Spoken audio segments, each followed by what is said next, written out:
Welcome to Fun with Failure's Fun with Retail. I've got several stories here I hope you enjoy, some from subscribers and others from Reddit. The Reddit links are down in the description. So sit back, relax, and here we go.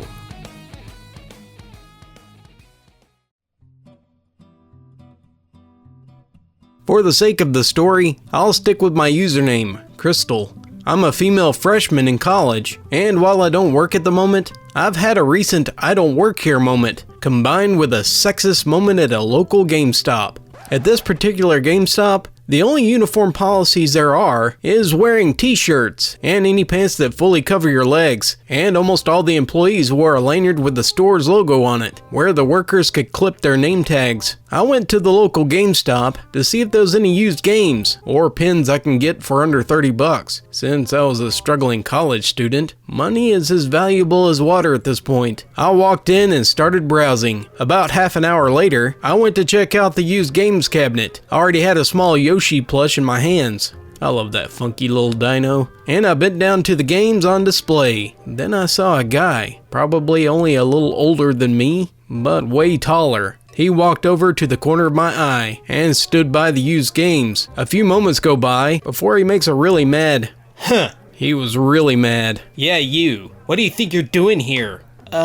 I just stayed there completely confused, glancing back and forth in hopes of conveying how awkward this was. He just angrily said, "You're supposed to speak when spoken to, dummy." Now, I don't know if you know about the stereotype about smaller people being more aggressive and angrier than taller and average height people, but I fit that stereotype to a T, especially when I get insulted for no reason. So I quickly stood up to my very intimidating height of 5'3" and almost shouted back, "Excuse me? What the heck is your problem?" He only got angrier at this small female standing in front of him. "You're the problem here. Girls think they could play few video games and be good at them like guys. They shouldn't have even hired you. You probably can't even win against a brat in a crappy game like Mario Party." Clearly, this guy had horrible morals and even worse taste. He clearly had no idea that if I wanted to, I could absolutely wreck him in Smash Brothers with Mewtwo. But sidetracking a bit, the college I go to has a policy about presenting your student ID to the security guards of any of the buildings that the school owns in order that you can get in.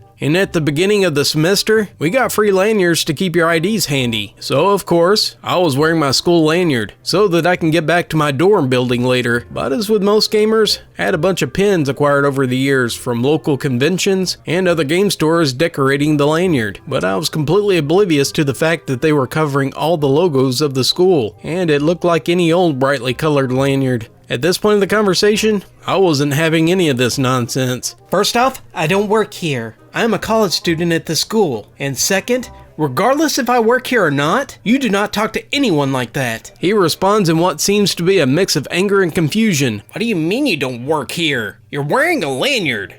And you were checking the used games a second ago." "Yeah, checking to purchase one. You know the thing you're supposed to do when you're in a game store?" Finally, the store clerk walked over to check the commotion. "Is everything all right over here?" he asked. And in the most irritated, sarcastic tone I could muster, I responded, "Oh, everything is just fine." Just this annoying F-tard bothering me for an absolutely garbage reason. The guy was absolutely flustered, and he quickly rushed away before the store clerk could even ask him anything. It was clear to me that this was one of those cases where the guy thought that just because someone is in the service business, they're allowed to belittle the worker in any way they saw fit. And because I was a girl into video games, he saw it fit to make me feel like garbage for being into things that were meant for guys only, in his eyes. The clerk asked me if I wanted to press charges or anything, but I didn't really care, since I'd never see that guy again. And if I did, I'd be sure to ruin his day, and use this day's incident to blackmail him to leave again, with his tail tucked between his legs. In the end, I bought the cute red Pinkman plush toy instead of the Yoshi one, because it was cheaper, and a $2 Yoshi keychain that was free as an apology for the event. I was extremely mad, but my little Pinkman buddy was cute and squishy enough to help me relieve the stress. This isn't terribly eventful, but I finally had my first I don't work here lady experience. I was with my best friend at Walmart. We were there to pick up a birthday gift for her nephew, so we were on the toy aisle, which in our Walmart is right next to the seasonal and gardening section. My friend grabbed a toy off the shelf, looked it over to see if her nephew would like it. A few others fell over, and my friend started fixing them. I was just pacing around the aisle, waiting for her to finish and chatting with her. A lady come up in a very angry manner, holding up a broken star tree topper. It's approaching the Christmas season right now, and said in a none too happy tone, Hey Walmart people, this was at the front of the display. I don't know if it's the same everywhere, but here, the Walmart workers wear bright yellow construction type vest over their clothes. My friend and I were not. We were wearing all black, no vibrant yellow anywhere on our clothes. I exchanged confused looks with my friend, who was still reaching up and messing with the toys. I said, sorry? And my friend said, That's nice. We don't work here. The lady, who looked like she was ready to chew someone out, quickly changed to an apologetic look and said, You don't? But you're stocking the shelves. My friend replied with, Yeah, because I made some of them fall. And I work in retail, so I feel the need to fix it when the shelf is off. She apologized, and my friend and I both pointed her in a direction where we thought the employees would be. So our experience wasn't too eventful, just weird.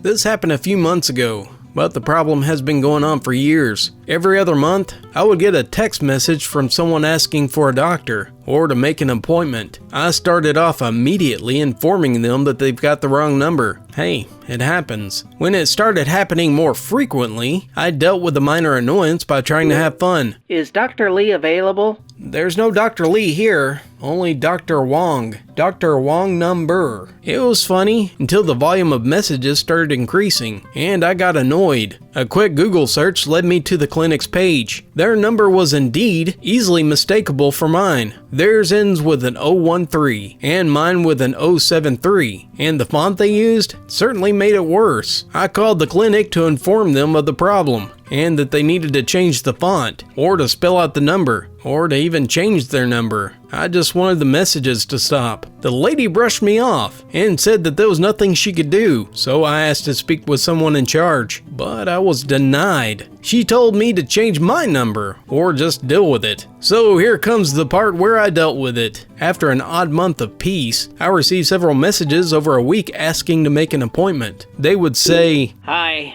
I would like to make an appointment, please. The next available slot is Friday at 10. Would that work for you? I made very sure never to claim that I represented the clinic, and if anyone asked for a specific doctor, I would say that there was no such person here, and if they asked for the clinic, I'd inform them that they got the wrong number. Basically, I had myself covered, and I tried to have everyone's appointment at the same time. When Friday came around, I received several angry replies from people, and a call from the clinic. The message generally went like this. You're a terrible person. Why would you do that and waste my time? Why did you pretend to be the clinic? I'm sorry, ma'am, but I run a computer repair service. Except I don't accept appointments by text message, nor is my personal number listed. I was expecting you to be here at 10 and you didn't show. If you looked at your messages, you never asked for the clinic, and I never claimed to be. And the call from the clinic, the lady I talked to said, Hi, who is this? Why did you pretend to be us and arrange for all these appointments? I called you months ago, letting you know about this, but you told me to deal with it, so I set up appointments for them to see me. It's not my fault they showed up to your door.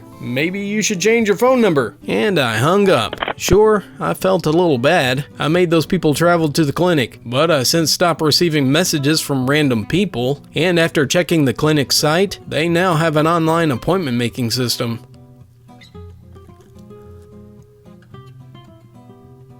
I was with my work partner and we were standing in a checkout line at a store. We were buying supplies for the forensic unit, so of course, we were wearing our uniforms, with the radios chattering away, listing off traffic stops, accidents, or whatever's going on in the city at the time. We commonly get mistaken as police officers, so when we're out and about in the city not responding to crime scenes, we have to be polite and professional at all times. There were only 2 registers open at the time, and we were about the 5th or 6th in line. In front of us was a lady with 5 children. One was in a stroller, and of the other 4, I would guess the oldest was 7, or maybe 8. This lady was actively negotiating with 3 of the children about how much the snacks they wanted cost and how much of their money they had to give up to purchase said snacks. They went on for at least 10 minutes while we all moved closer to the registers. None of the children ended up buying any snacks.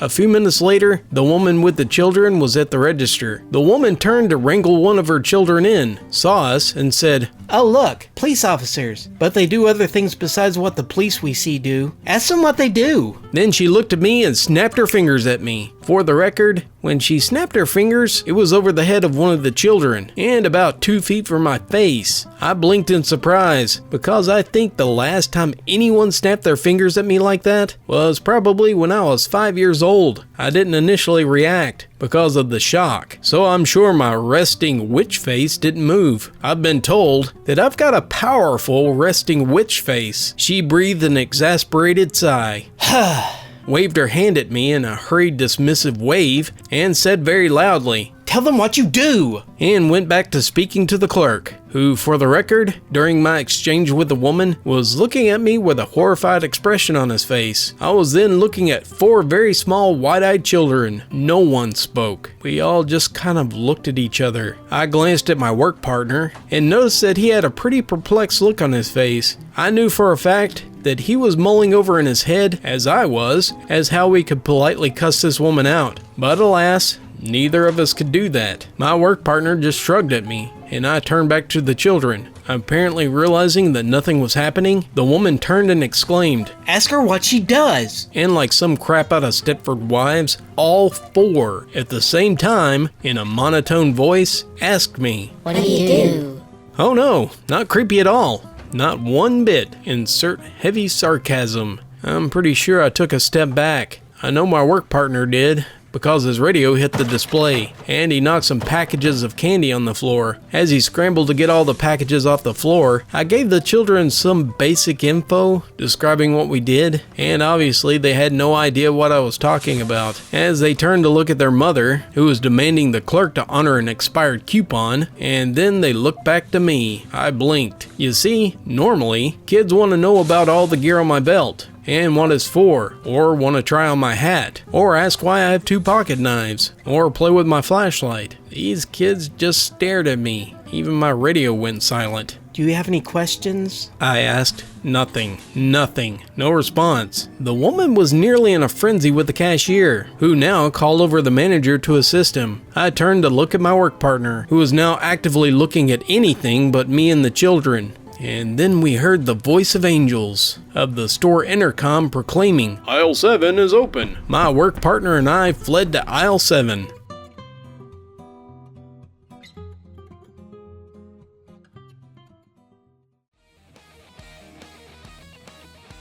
If you enjoyed these stories, please leave a like and subscribe for more. All stories from Reddit and other external sites are linked in the description below. If you have any stories you'd like to share, you can send it to my email at funwithfailure@gmail.com.